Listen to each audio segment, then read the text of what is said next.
반갑습니다. 수완학통의 박경은입니다. 이번 시간에 25번, 26번 문제 풀이 해보도록 하겠습니다. 25번, 어느 학교의 입학 성적이 정규 분포를 따른다고 하네요. 65점을 평균으로 보고 10을 표준 편차로 보고 있죠.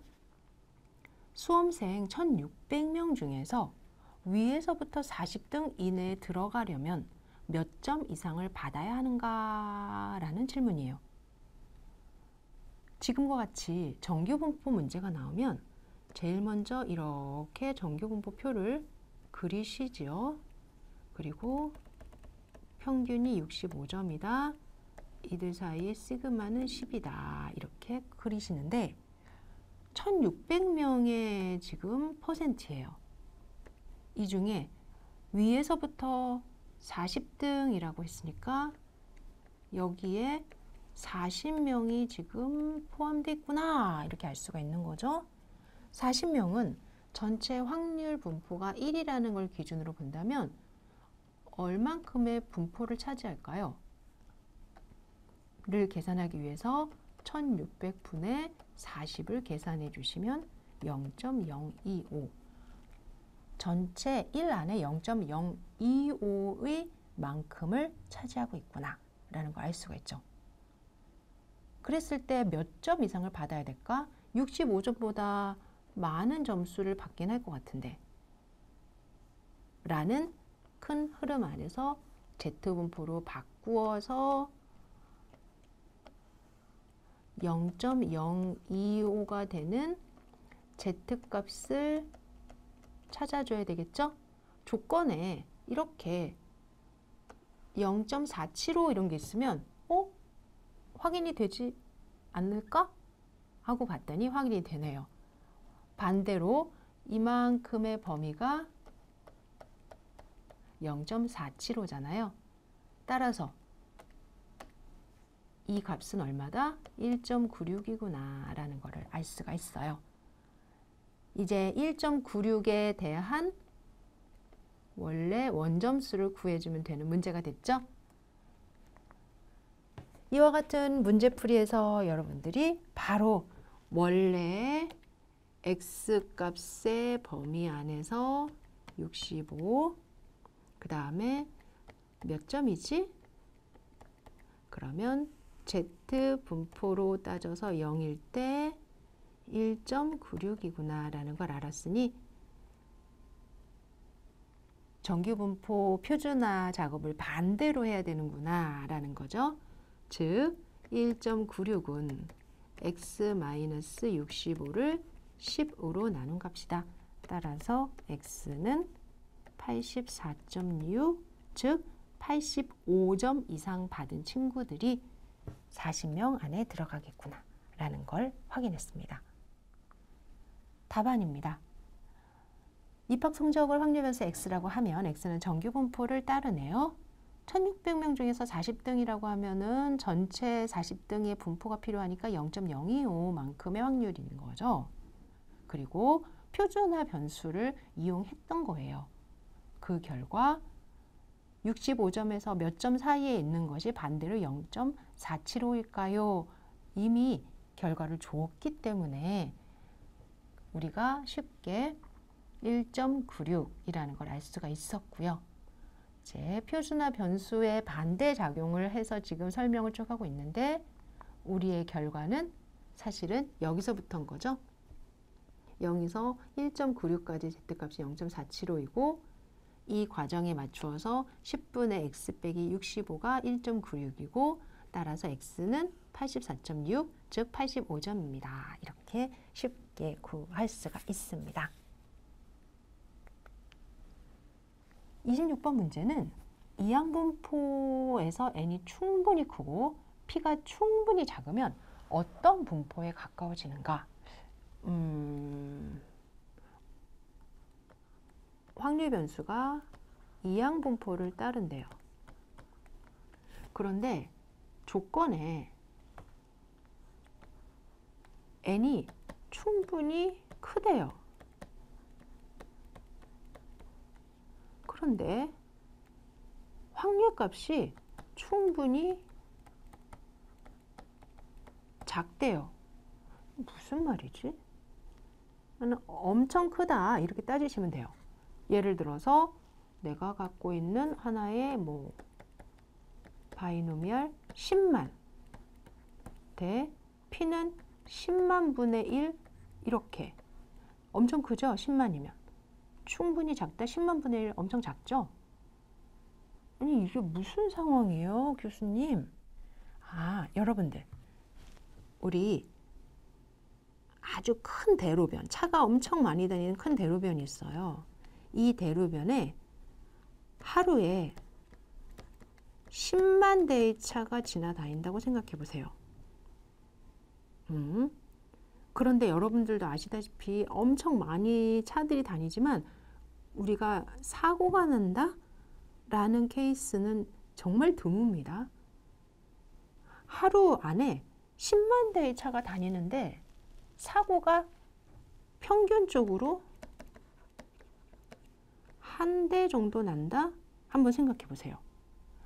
사고가 났다 그러면 아이고 안타깝죠. 그래서 사고가 나는 부분에 대해서는 생각을 안 하고 싶죠.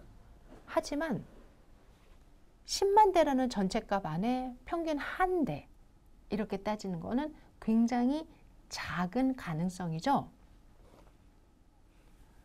지금처럼 이항분포에서 10만 대 곱하기 10만 분의 1, 즉 바이노미얼 NP에서 N 곱하기 P를 하면은 평균이 된다는 거를 기억하실 때 이 결과가 1이고요. 이러한 평균을 갖고 있는 하루 안의 상황. 그러면 이 대로변은 10만 대가 지나다니는 걸 알고 있고 평균 하루에 한 대인데 그러면 한 번도 사고가 나지 않은 확률과 두 번, 세 번 사고가 날 확률을 구할 수 있을까요? 이때 쓰는 분포가 바로 X라고 한다면 포아송 분포예요. 그리고 람다는 평균을 넣는 겁니다. 그러니까 이 문제는 결국 이항 분포가 포아송 분포가 되는지 물어보는 거고 포아송 분포가 된다라는 거를 유도해라 이런 말인 거죠? 맞아요. 그리고 포아송 분포가 되려면 평균이 필요하기 때문에 이 람다는 앞에 N 곱하기 P가 람다다 이렇게 논하게 되는데 P가 충분히 작다라는 단어 안에서 이 P라는 건 얼마다? N분의 람다다 하고 정리를 유도해서 우리가 설명을 할 거예요. 한번 그 과정을 제가 간략하게 서술을 한다면요. 이렇게 갈 것 같아요. 원래 바이노미얼을 가지고 시작을 하게 되면 NCX, P의 X제곱, 1-P의 N-X제곱 이렇게 시작을 하죠. 이게 바로 어떤 P에서의 확률이죠. 그런데 조건에 N이 충분히 크대요. 리미트 N을 무한히 크게 한다. 단 N 곱하기 P를 람다라고 있으니까 따라서 P는 N분의 람다 이렇게 바꿔줍시다. 리미트 N이 무한히 커질 때 NCX N분의 람다의 X제곱 1-N분의 람다의 N-X제곱. 아마 정리를 좀 하고 그 다음에 n분의 람다 x제곱에서 이런 값들 나중에 n이 무한히 커지니까 결과가 변하겠죠. 그러면서 정리를 하게 되면요. 포아송 분포의 식 x 팩토리얼 분의 2의 마이너스 람다 곱하기 람다의 x제곱이 유도가 됩니다. 이 부분은 답지를 통해서 확인할 수가 있어요.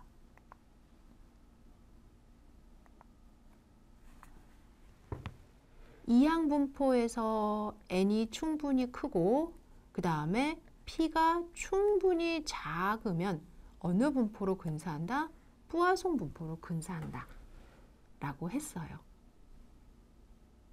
여기에 이제 식을 한번 접근을 하는데 저랑 여기까지 같이 봤던 거죠. fx는 리미트 n이 무한히 커질 때 ncx의 n분의 람다 x제곱 1-n분의 람다의 n-x제곱. 그리고 n이 무한히 커지는 부분을 감안해서 식을 좀 정리할 건데요. n하고 전혀 관계없는 식들이 있어요. 이 친구들이에요.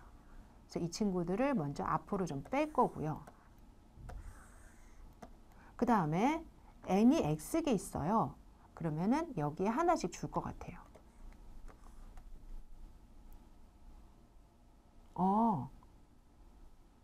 그러면요. 정리가 이렇게 되는 거죠. 하나씩 준다고 했으니까 이 친구들이 앞으로 빠진 거죠.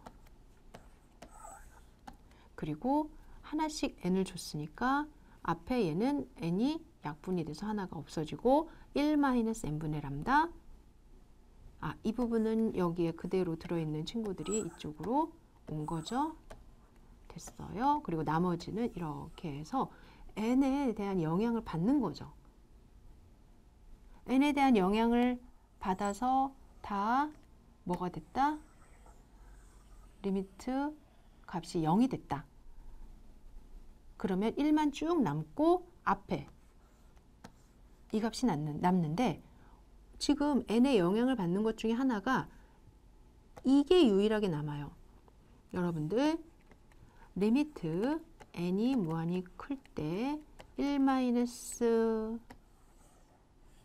1-n분의 람다의 n제곱이 얼마인지 혹시 기억이 나시나요? 참고로 이 값이 얼마인지를 설명하려면 리미트 n이 무한히 클 때 1+n분의 1의 n제곱이 2라는 거를 기억하셔야 돼요. 만약에 여기에 람다가 들어있어요. 이렇게. 그러면 람다분의 n이 2예요. 그래서 내가 갖고 있는 값들에서 1 플러스 0에 한없이 가까이 가는 이 값에 대해서 전체의 큰 값은 항상 2로 수렴한다 라는 거예요. 기억을 더듬었으니 이제 리미트 n이 무한히 커질 때 1 플러스 n분의 마이너스 람다. 그러면 마이너스 람다분의 n이 있었으면 한다라는 거죠. 거기에 대해서 마이너스 람다. 이렇게 식을 변형시켜주면 안쪽에 있는 값들은 2로 수렴을 하니까 2의 마이너스 람다가 됩니다. 그 결과가 짜잔 하고 여기에 추가가 되어서 x 팩토리얼 분의 2의 마이너스 람다 곱하기 람다 x제곱, 즉 뽀아송 분포에 대한 확률 질량 함수를 얻게 되었습니다. 따라서 이항 분포는 n이 많이 크고 p가 많이 작으면 뽀아송 분포에 가까워진다라고 말할 수 있다는 거죠. 이렇게 증명하는 문제도 시험에 간간히 나오니 중요한 사항들은 증명에 조금 더 집중해 주시면 되겠습니다. 수고하셨습니다.